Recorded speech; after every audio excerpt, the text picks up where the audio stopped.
So, very short briefing today. I got a few news for you. I got an interview, a really good interview with Kevin Kirk yesterday, where we talked about the new chips from Xilinx, which allow you to accelerate your code in an FPGA. So basically, what they allow you to do is write code in C, and then parts of that code can be accelerated and placed into the FPGA.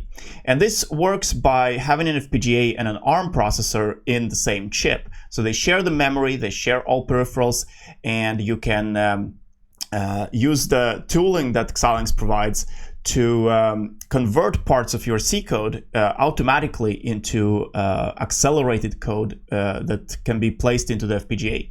So obviously it's not optimal, but for things like loops and things that can be parallelized, this concept works really well. So you can get performance kind of like you have on a GPU or even better. And if you choose to go into hardware design where you actually create hardware in VHDL, then you have full freedom to accelerate anything. So this is really cool news for example, artificial intelligence and computer vision. Next thing is that we have a workshop. We have a workshop next Thursday where we're going to be talking about RTOS development.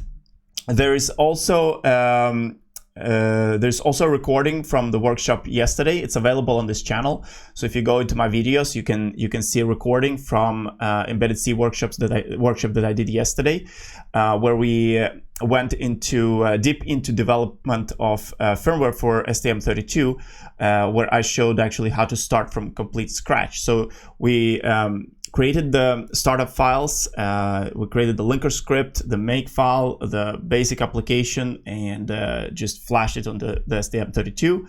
And I walk you through each step of the process on how to do that. Now, normally, obviously, you're not going to be doing that because IDEs and RTOS systems, they already provide you with all of that code, and it's not the most trivial thing to do, but it's when you run into problems, when you need, for example, to connect some external memory, or when you have some memory map devices that you want to access through the STM32 memory controller, then you do need to understand linker scripts and how they work.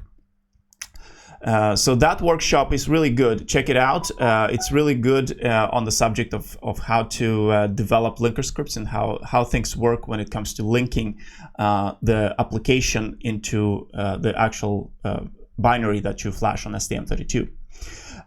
We have another workshop today on the subject of KiCAD development.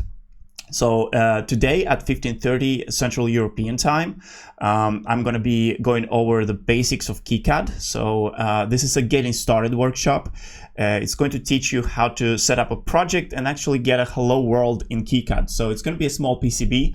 We're going to be developing schematic and doing PCB layout, and hopefully we can do that in 1.5 hours. So it's going to be a lot of fun. It's going to be value packed. Register on swedishembedded.com/free if you haven't done so already. And if I see that you've registered, I'll send you an invite as soon as possible. Tomorrow, I have an interview with Philip Rouse from CubePilot. He's a CTO at CubePilot. CubePilot is a autopilot platform that has revolutionized UAV technology. Like, CubePilot is the most popular platform out there, and it's most well developed. So it's going to be a lot of fun to talk to Philip about it, to talk about how it all started, and to talk about what the future holds for us in terms of autopilot technology. So that's it for today, and stay tuned, subscribe to my channel, and I'll see you later.